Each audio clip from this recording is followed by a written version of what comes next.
Hello everyone. स्वागत है आप सबका हमारे YouTube channel the Tara world पर। मैं हूं आपकी बायोलॉजी टीचर वसुधा उपाध्याय और आज के इस सेशन में हम बात करने वाले हैं क्लास 12th का chapter number 1 sexual reproduction in flowering plants के बारे में, यानी कि पुष्पी पादपों में लैंगिक प्रजनन। इसमें अगर आप देखोगे तो मोस्टली हम चीज़ें जो आवृत बीजी हैं इनके बारे में पढ़ते हैं। शुरू करते हैं इस चैप्टर को। सबसे पहले तो आपको याद रखना है कि जो भी आपके फ्लावरिंग प्लांट्स हैं, यानी कि जितने भी फ्लावरिंग प्लांट्स हैं जिसमें कि फूल देखे जा सकते हैं, भाई इनको हम एंजियोस्पर्म में रखते हैं। इनको क्या किया जाता है? एंजियोस्पर्म में रखा जाता है। ठीक है। और यहाँ पे जो फ्लावर्स हैं यानी जो पुष्प हैं, इन्हीं में क्या होता है? सेक्सुअल रिप्रोडक्शन की प्रोसेस होती है। यानी कि फ्लावर्स जो होते हैं ये प्राइमरी साइट होते हैं, मुख्य स्थल होते हैं किस चीज़ के? तो रिप्रोडक्शन के प्रोसेस के लिए। चाहे गैमेट का बनना हो, चाहे इनका फ्यूज़न हो, चाहे पॉलिनेशन हो, चाहे दूसरे स्ट्रक्चर्स बनना हो, चाहे जो भी प्रोसेस हो, अगर रिप्रोडक्शन से रिलेटेड है तो सभी के सभी फ्लावर्स के ही अंदर होते हैं। आगे बढ़ते हैं। अब ज़रा हम बिल्कुल शुरू से ही पढ़ना शुरू करेंगे। मैं मान के चल रही हूँ कि आप अभी कुछ नहीं जानते हो। तो यहाँ पर कुछ बातें, कुछ पॉइंट्स हम सबसे पहले तो डिस्कस करने वाले हैं। सबसे पहले जितने भी फ्लावर्स हैं या फ्लावरिंग प्लांट्स हैं उनको हम क्या करते हैं भाई? एंजियोस्पर्म में प्लेस करते हैं। एंजियोस्पर्म में प्लेस करते हैं। ठीक है। दूसरी बात कि जो भी प्रोसेस होती है, अभी वैसे हमने देखा ही लैंगिक प्रजनन की, वो सब की सब कहाँ होती है? वो सभी के सभी रिप्रोडक्शन के प्रोसेस जो है वो सभी के सभी कहाँ पर होते हैं? फ्लावर्स में ही होते हैं। ये होता है फ्लावर में। दूसरी बात कि फ्लावर जो होता है भाई, ये आपका मॉडिफाइड शूट का फॉर्म होता है।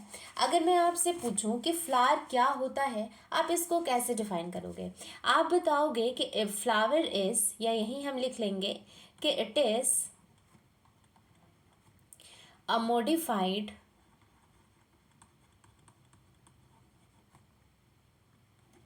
शूट। किस लिए मॉडिफिकेशन हुआ है? तो इसको आप इधर लिख लोगे, adapted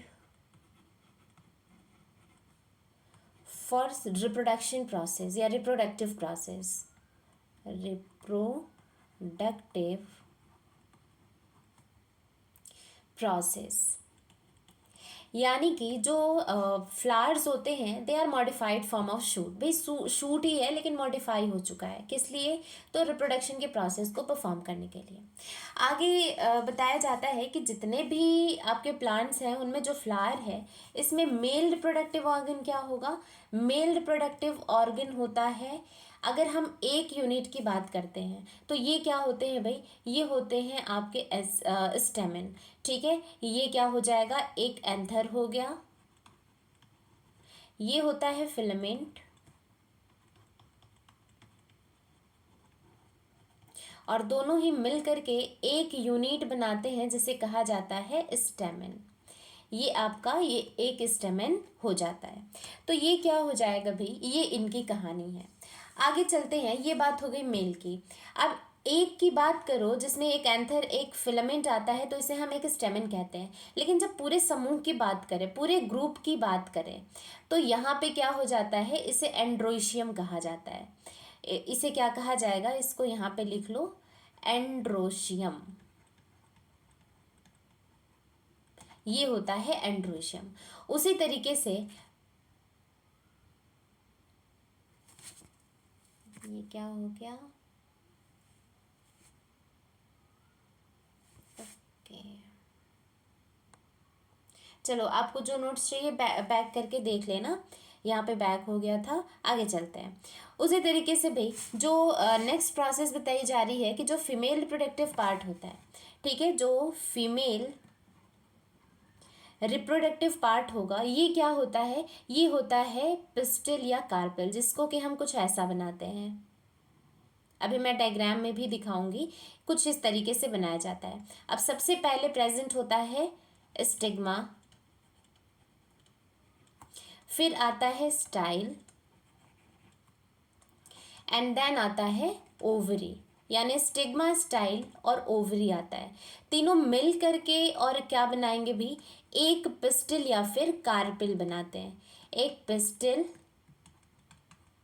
या फिर एक कार्पिल बनाते हैं। अब अगर हम एक की बात करें तो यहाँ पे क्या होता है, एक स्टिग्मा होता है या कार्पिल कहा जाता है, पिस्टिल होता है या कार्पिल कहा जाता है, जिसमें कि एक स्टिग्मा, एक स्टाइल और एक ओवरी है। लेकिन जब मैं पूरे ग्रुप की बात करूँ, यानी कि अगर यहाँ पे एक से ज़्यादा है, मान लो कि 4 है, 5 है, तो जब हमें पाँचों को बोलना होगा तो हम क्या बोलेंगे, हम बोलेंगे गाइनोइशियम।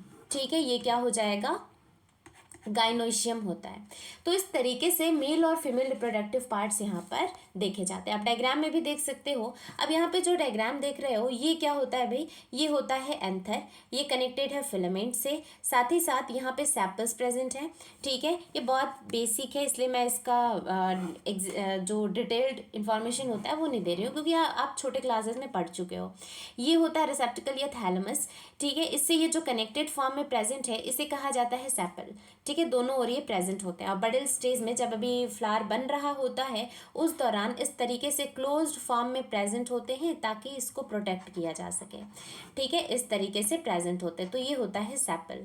आगे बढ़ते हैं। आगे कहा जा रहा है कि भाई ये आपका क्या हो जाएगा, पिस्टल है, जो कि बिल्कुल सेंट्रली लोकेटेड है और इसमें प्रेजेंट ओव्यूल्स हैं। आप देख सकते हो ओवरी में किस तरीके से ओव्यूल्स की प्रेजेंस है। देन आता है ये जो लॉन्ग स्टॉक लाइक स्ट्रक्चर है, इसे कहा जाता है पेडिसल। तो ये क्या होता है, ये आपका फ्लोरल पार्ट्स होता है। एक बड़ा इंपॉर्टेंट फ्लोरल पार्ट इनमें प्रेजेंट होता है, जिसे हम क्या बोलते हैं भाई, जिसे कहा जाता है कि ये आपके पेटल्स हैं। पेटल जो होता है ये कलरफुल होते हैं और साथ ही साथ ये जो पॉलिनेटर्स हैं इनको अट्रैक्ट करने का काम करते हैं। ठीक है, तो ये क्या था, ये फ्लोरल पार्ट्स थे। अब ज़रा हम चलते हैं अपने मेन जो टॉपिक्स हैं उन पे। सबसे पहले तो अगर हम इस चैप्टर के सिलेबस की बात करें तो बहुत ज़्यादा चीज़ें हमें नहीं पढ़नी है, हमें कुछ ही चीज़ें पढ़नी है। जैसे कि सबसे पहले तो male reproductive part, female reproductive part पूरा पढ़ोगे। फिर किस तरीके से गैमेट्स इनके बनते हैं या गैमेटोफाइटा की फॉर्मेशन होगी, देन गैमेट्स बनेंगे, ये पढ़ोगे। यानी पूरा चैप्टर जो है आपका कुछ हिस्सों में बटा हुआ है। ये मैं कई बार ही पढ़ा चुकी हूँ, अगर आप मेरी ऑनलाइन क्लासेस देखे हो, मैं कई बार पढ़ा चुकी हूँ। सबसे पहले तो पूरा जो चैप्टर होता है इसको हम बांट देते हैं प्री फर्टिलाइजेशन इवेंट,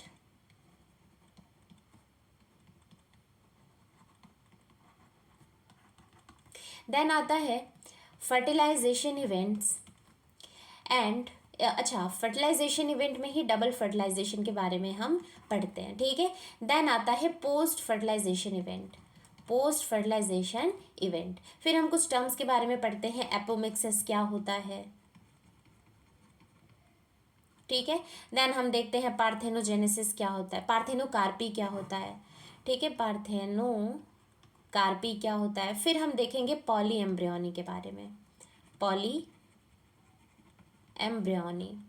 ठीक है, तो इतनी चीज़ें हमें क्या करनी है, पढ़नी है। सबसे पहले हम शुरुआत करेंगे pre fertilization structure and events के बारे में। यानी कि सबसे पहले स्ट्रक्चर बनते कैसे हैं, क्या क्या होता है, ये सब हमें यहाँ पर जानना पड़ेगा। उससे पहले हम सबसे पहले शुरू करेंगे मेल रिप्रोडक्टिव पार्ट। अब मेल रिप्रोडक्टिव पार्ट की बात की जाए तो भाई जो एंथर होते हैं, आप यहाँ पे देख सकते हो कि एंथर को कहा जाता है कि angiospermic anthers are angiospermic anthers are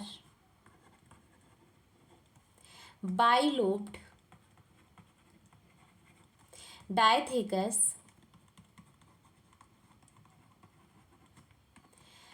tetrasporangiate,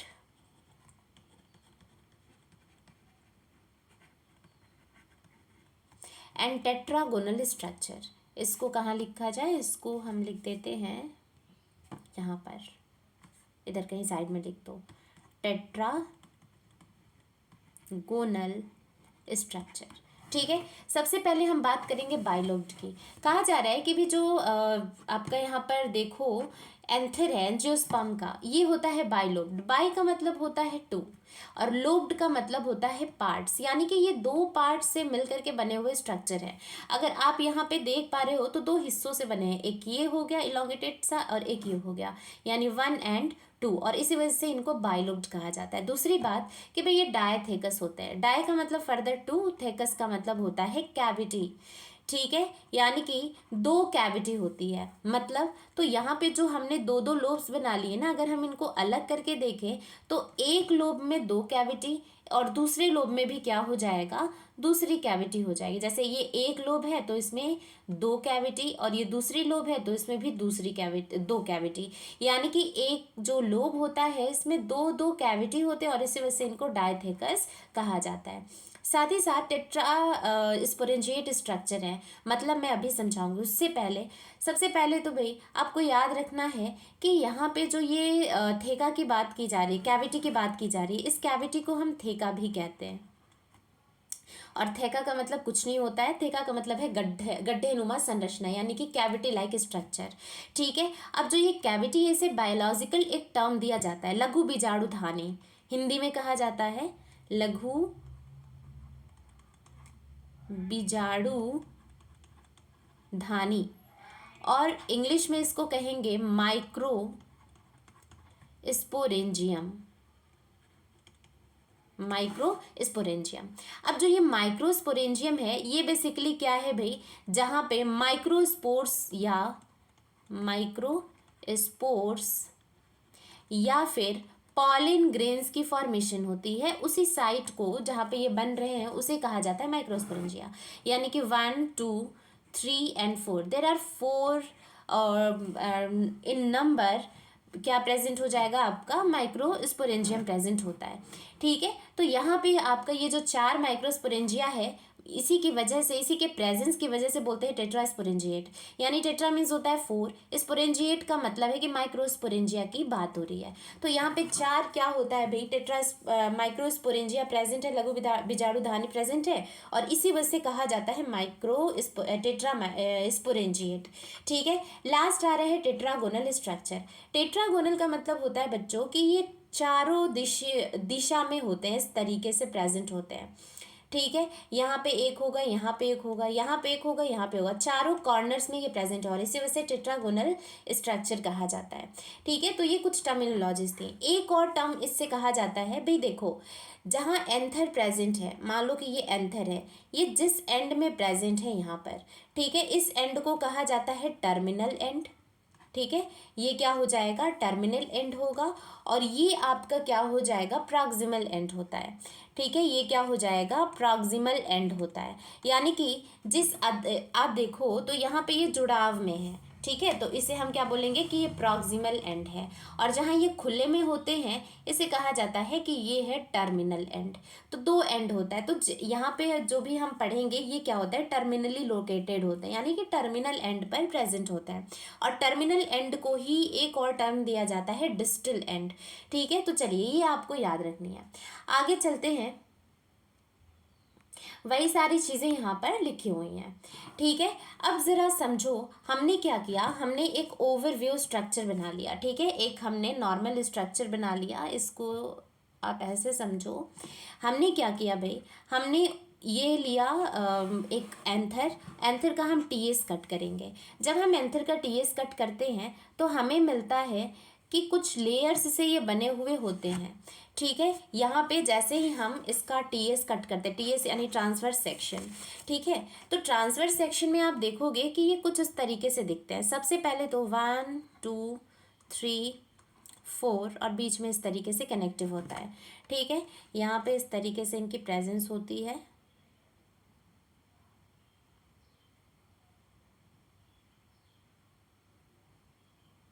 ये सबसे आंतरिक लेयर है, फिर इसके बाहर प्रेजेंट होता है एक और लेयर। ठीक है, ये हो जाएगा आपका 1 और 2, ये सेकेंड लेयर हो गया।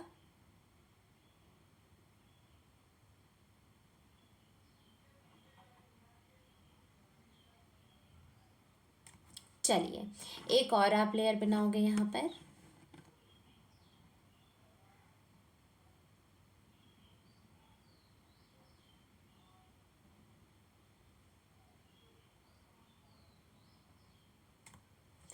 ठीक है, ये थोड़ा सा गड़बड़ गड़बड़ हो गया, बट थोड़ा ध्यान देना आप। ठीक है, जब आप प्रैक्टिस करोगे। और एक और लेयर आपकी प्रेजेंट होती है जो कि लास्ट लेयर होती है। इस तरीके से क्या होता है, इनकी प्रेजेंस होती है यहाँ पर।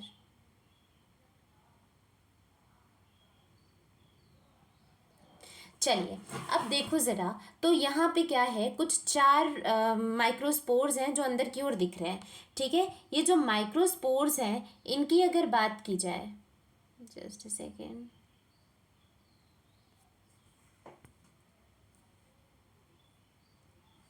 चलो, तो ये जो माइक्रोस्पोर्स हैं, ठीक है, माइक्रोस्पोरेंजियम है जो कि 4 है नंबर में, अभी जो हमने पढ़ा था, ये क्या होते हैं भाई, इन्हें कहा जाता है माइक्रोस्पोरेंजिया। ठीक है, ये क्या हो जाएंगे, ये होते हैं माइक्रोस्पोरेंजियम। ठीक है, 4 होते हैं नंबर में। क्या है ये, माइक्रो स्पोरेंजियम। माइक्रोस्पोरेंजियम के अंदर कई सारे टिश्यूज होंगे, ऑब्वियस है ना कि भाई एक जो जगह बताई जा रही है उसमें कई सारे ग्रुप ऑफ सेल्स होंगे जो मिल करके टिश्यूज बना रहे हैं।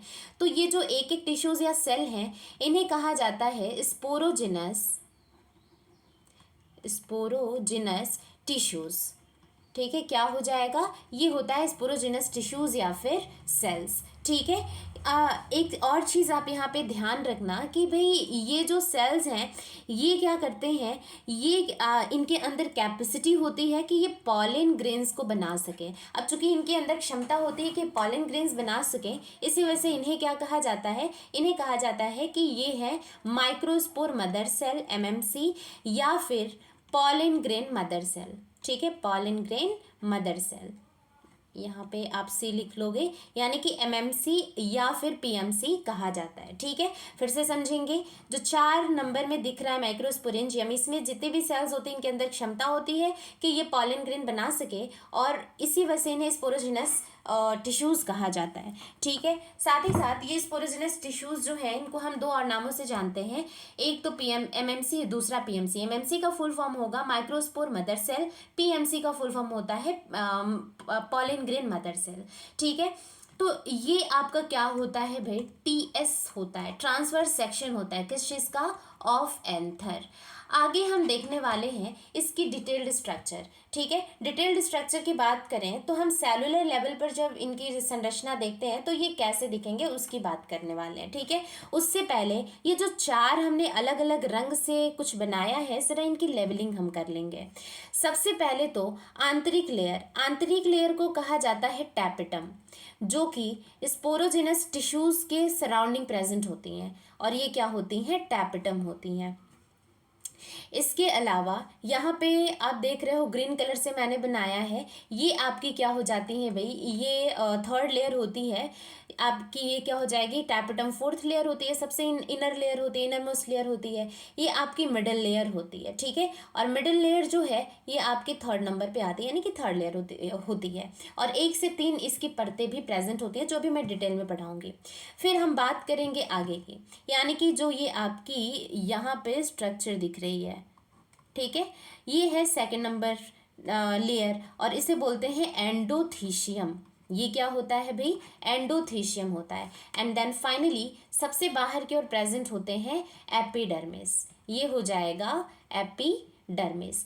अब यहाँ पे इतने सारे स्ट्रक्चर्स हैं, ठीक है, यहाँ पे इतने सारे क्या हो जाएंगे भाई, लेयर्स होते हैं, और यही लेयर आपकी प्रेजेंट होती हैं कहाँ पर, तो जो माइक्रोस्पोरेंजियम है इसके सराउंडिंग में, यानी कि माइक्रोस्पोरेंजियम जो होता है वो 4 लेयर्स से घिरा हुआ होता है फॉर द प्रोटेक्शन पर्पस। और यहाँ पे ऐसा क्यों होता है, क्योंकि इनके अंदर पॉलन ग्रेन्स की फॉर्मेशन होनी होती है।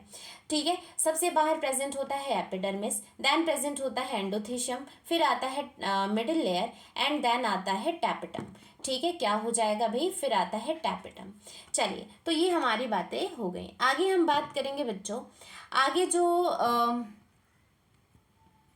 एक सेकेंड, इसकी हम डिटेल स्ट्रक्चर ज़रा देखें तो कुछ इस तरीके के देखते हैं। ठीक है, यहाँ पे सबसे अंदर स्पोरोजिनस टिश्यूज प्रेजेंट है, जिसको कि बीजाणुजन उत्तक भी कहा जाता है, ये लघु बीजाणु बनाने में सक्षम होते हैं। ठीक है, दूसरी बात, इनके सबसे बाहर जैसे ही हम जाएंगे तो सबसे पहले तो हमें टैपेटम दिख रहा है। ठीक है, टैपेटम के बाहर प्रेजेंट होते हैं मिडिल लेयर, देन उसके बाहर प्रेजेंट होता है एंडोथीशियम, और सबसे बाहर प्रेजेंट होता है जो आउटर मोस्ट कवरिंग होगी एपिडर्मिस। ठीक है, तो अभी हमने डायग्राम तो देख ही लिया है। ठीक है, ये डायग्राम की लेवलिंग थोड़ी सी इधर उधर हो गई है, क्योंकि मैं सोच रही थी कि अपने हिसाब से मैं ये थोड़ा डायग्राम जनरेट कराऊँ, कोशिश अच्छा किया था बट ये हो नहीं पाया। ठीक है, तो आप जो अभी मैंने ड्रॉ किया था आप उसे डायग्राम से पढ़ोगे।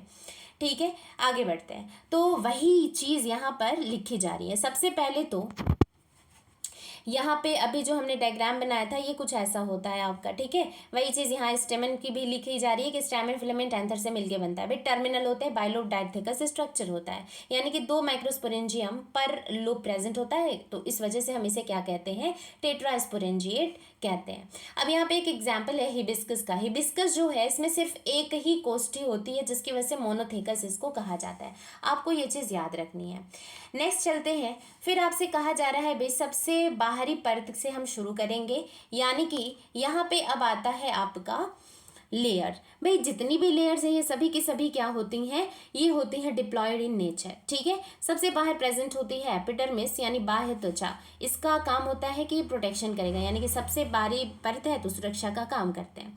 देन आता है एंडोथीशियम। एंडोथीशियम की अगर हम बात करें तो फाइब्रस सेलुलोज से मिल करके बने हुए ये स्ट्रक्चर होते हैं, यानी रेशेदार होते हैं, सेल्स से मिल करके और बने हुए होते हैं। अब भाई एक बात है, इनका कार्य क्या है, तो इनका कार्य होता है ये स्फुटन कराते हैं और सुरक्षा प्रदान करते हैं, यानी कि यहाँ पे ये जो स्ट्रक्चर है ये क्या करेंगे भाई, ये डेहिसेंस का काम करते हैं। एक चीज़, एक करेक्शन आप कर लेना, यहाँ पे मुझसे टाइप हो गया है कैलोस, यहाँ पे सेल्यूलोज लिख लेना, ठीक है बच्चों, सेल्यूलोज। चलिए, तो आगे वही चीज़ यहाँ पर लिखी जा रही है। अब देखो होता क्या है कि भाई जो ये एंडोथीशियम है इसकी सेल्स जो होंगी ये वाटर एब्जॉर्ब करना शुरू कर देती हैं, यानी पानी सोखना शुरू कर देती हैं, और ये पानी सोखते रहती हैं। एक समय आता है कि इतना पानी एब्जॉर्प्शन हो जाएगा, मॉइस्चर और एब्जॉर्प्शन हो जाता है, इसकी वजह से ये स्फुटन हो जाएगा, ठीक है, यानी डेहिसेंस हो जाता है। और डेहिसेंस क्यों होता है, ताकि जो मैच्योर पॉलिन ग्रेन्स हैं उन्हें हम क्या करें, बाहर निकाल सकें, ठीक है। तो ये इनका कार्य होता है। फिर कहा जा रहा है, ठीक है, फिर आता है आपका third middle layer. Middle layer जो होता है भाई ये 1 से 3 लेयर से बनी हुई स्ट्रक्चर होती है। एक भी हो सकता है, 2 भी हो सकता है, 3 भी हो सकता है, और इनको हिंदी में बोला जाता है मध्य परतें। ये भी सुरक्षा के लिए ही प्रेजेंट होती हैं। सबसे इम्पॉर्टेंट आपका आता है टैपेटम। टैपेटम से बच्चों नीट में भी क्वेश्चन पूछा गया है, बीएससी नर्सिंग में भी क्वेश्चन पूछा गया है, और दूसरे भी आप देखोगे कि एग्जाम में क्वेश्चन पूछा गया है। साथ ही साथ आप इसके बोर्ड में भी क्या करोगे, क्वेश्चंस देख सकते हो, ठीक है। तो चलते हैं। सबसे पहले तो टैपेटम जो होता है भाई ये कुछ इस तरीके के सेल्स होती हैं, सबसे बड़ी सेल्स होती हैं, और इसमें कई सारे क्या प्रेजेंट होंगे, न्यूक्लियस प्रेजेंट होते हैं, जिसकी वजह से कई सारे सेट ऑफ क्रोमोसोम प्रेजेंट होते हैं, और इसलिए ये पॉलीप्लॉइड शो करता है, यानी कि बहुगुणित होता है। सेल जो होगी साइज इसकी लार्ज होती है, और साइटोप्लाज्म डेंस होता है। भाई साइटोप्लाज्म डेंस होना, सघन होना, ऐसा क्यों होगा, जब भी हम देखते हैं कि कोई कोशिका है उसका कार्य बहुत बहुत ज़्यादा इंपॉर्टेंट है, तो वहाँ पे उतना ही ज़्यादा इनकी जो साइटोप्लाज्म होगी वो डेंस होती है, क्योंकि कई सारे सेल ऑर्गेनल्स इनमें प्रेजेंट होते हैं। साथ ही साथ मल्टी न्यूक्लिएट होते हैं, ठीक है, और नरिशमेंट प्रोवाइड करते हैं डेवलपिंग एम्ब्रियो को। साथ ही साथ यहाँ पे ये यूबिश बॉडी बनाते हैं। अब यूबिश बॉडी क्या है तो वो समझो ज़रा।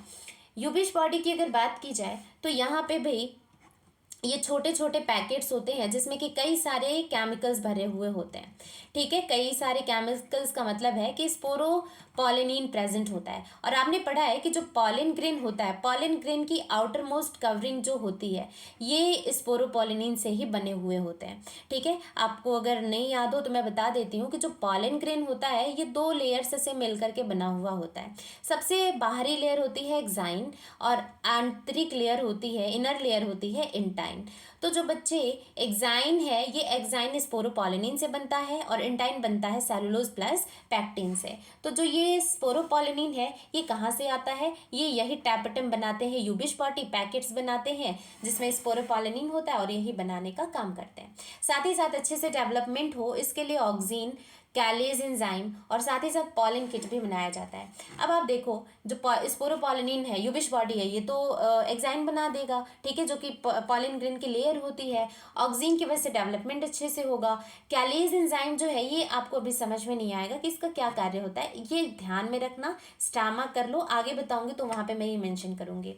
और पॉलिन किट जो है भाई आपको पता है कि कई सारे ऐसे मोस्टली प्लांट्स हैं जिनमें कि पॉलिनेशन कैसे होती है, इंसेक्ट्स के द्वारा होती है, ठीक है। तो उनकी बॉडी पे चिपकने के लिए, एडहेरेशन के लिए क्या होता है, यहाँ पे पॉलन किट प्रेजेंट होता है। पॉलन किट कुछ भी नहीं है, स्टिकी सब्सटेंस होता है सिर्फ, ठीक है, यानी कि चिपचिपी पदार्थ होती है।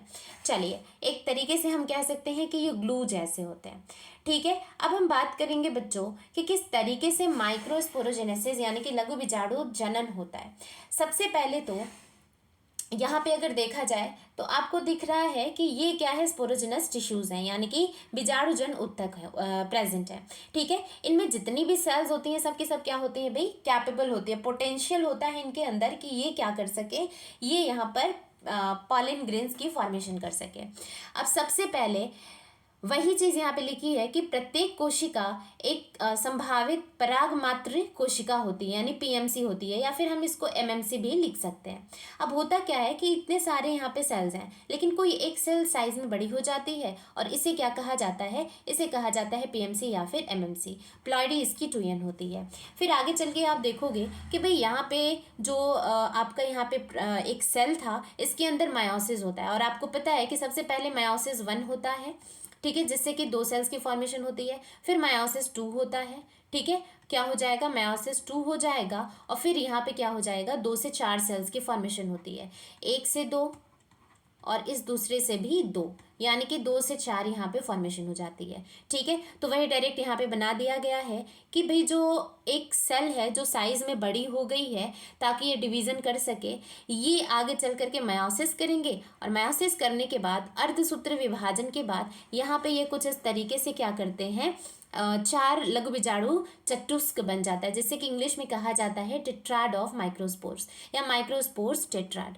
अब बच्चे याद रखना कि जितनी भी यहाँ पे स्पोरोजिनस टिश्यूज हैं, है ना, इनमें हर एक सेल एक खास तरीके की लेयर से घिरी हुई होती है। ये चीज़ आपको याद रखना है, एनसीईआरटी में मेंशन नहीं है, लेकिन यहाँ पे ये लेयर बनाई जाती है तो उसके लिए बताना पड़ता है, ठीक है। यहाँ पे कहा जाता है कि भाई जितनी भी सेल्स हैं ये सभी की सभी क्या है भाई, ये सभी की सभी एक लेयर से घिरी हुई होती हैं, ठीक है। जैसे मान लो ये स्पोरोजिनस सेल है तो ये क्या हो जाएगा, ये एक लेयर से घिरा हुआ होगा इस तरीके से, ठीक है। ये अगर एक सेल है तो ये भी घिरा होगा, ये सेल है तो ये भी घिरा हुआ होगा, यानी कि जितनी भी सेल्स होती हैं ये सब की सब क्या होती हैं, सब की सब एक लेयर से घिरी हुई होती है, और लेयर जो है ये बना हुआ होता है कैलोस का, ठीक है। ये क्या होता है, कैलोस का लेयर बना हुआ होता है। अब जैसे ही आप देखो कि मान लो एक ये लेयर है तो इसमें जो ये डेवलपमेंट हो रहा है, अच्छा वही चीज़ है कि मैं आपसे पूछूं कि ऐसा क्यों प्रेजेंट है कैलोस की एक लेयर,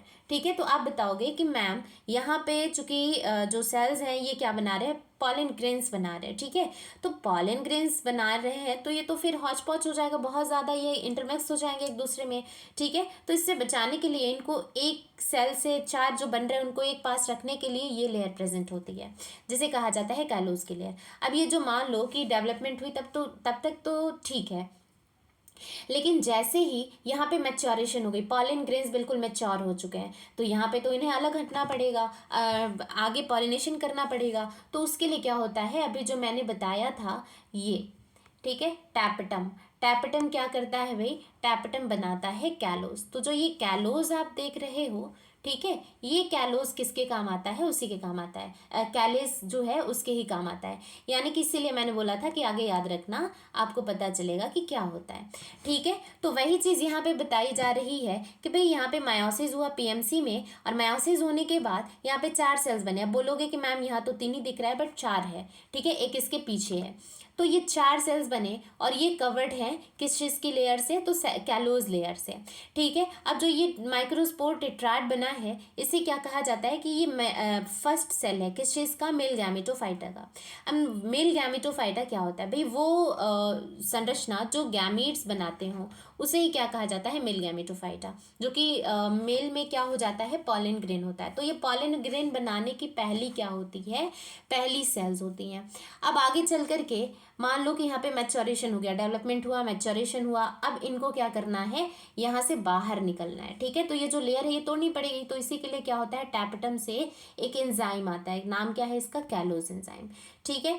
तो यही प्रोसेस यहाँ पे होगी, कैलेज एंजाइम आता है, ठीक है, और वो कैलोज को तोड़ना शुरू करता है, फिर यहाँ पे डिहाइड्रेशन होगी यानी निर्जलीकरण होता है, और फिर यहाँ पे क्या हो जाता है बच्चों, यहाँ पे पॉलन ग्रेन्स बाहर निकल जाते हैं, लिबरेट हो जाते हैं।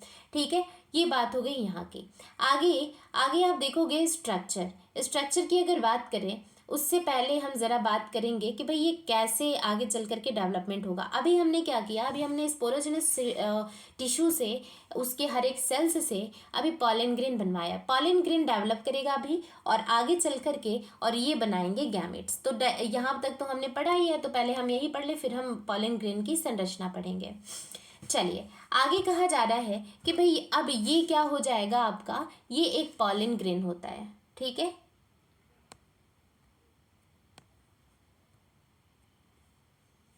चलो यहीं पे रहने देते हैं।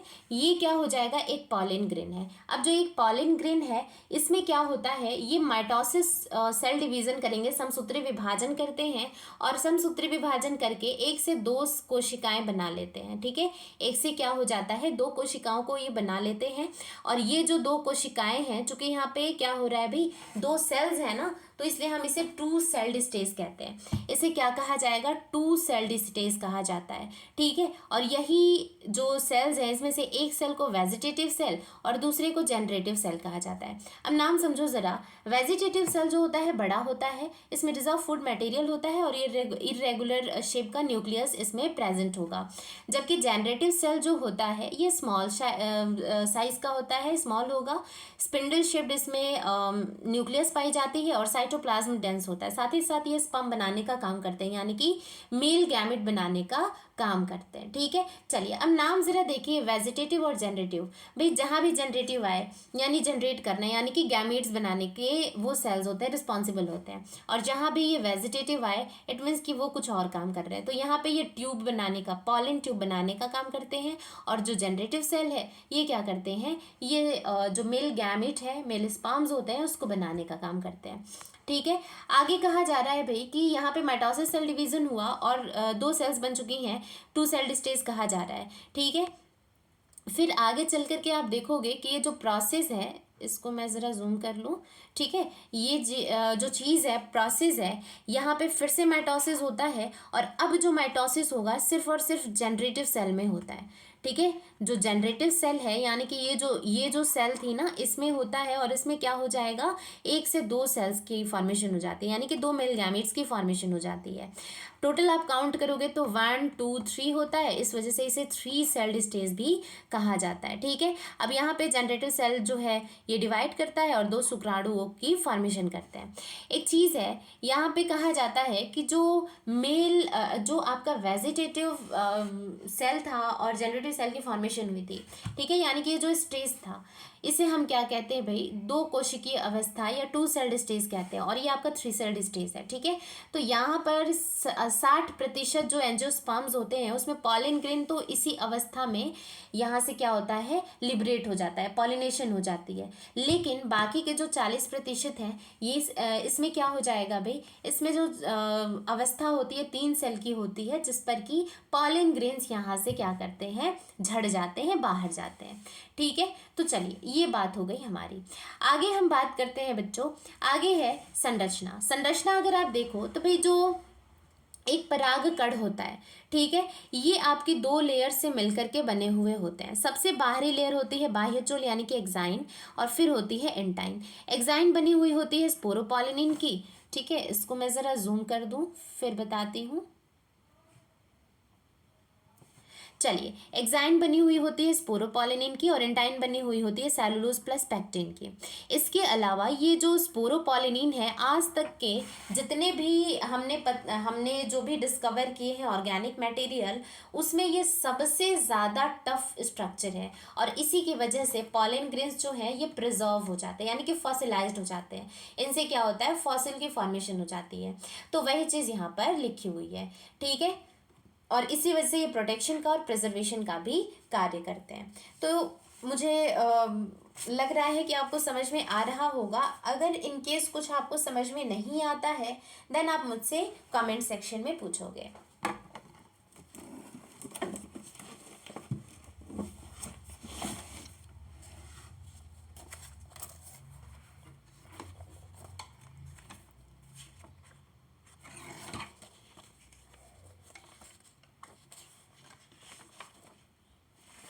चलिए अब ज़रा कुछ और बेसिक बातें करते हैं भाई। जितने भी पॉलिन ग्रेन्स होते हैं, ठीक है, यहाँ पर जितने भी पॉलिन ग्रेन्स होंगे बच्चों, ये इसको मैं बोलते जाती हूँ, आप लिख लेना। पॉलिन ग्रेन्स को हम मेल गैमेटोफाइट कहते हैं। मेल गैमेटोफाइट का मतलब होता है कि वो संरचना जो क्या करेगा भाई, जो कि गैमीट बनाने का काम करता है। फिर ये स्फेरिकल शेप के होते हैं और 25 से लेकर के और 50 होती है इनकी डायमीटर।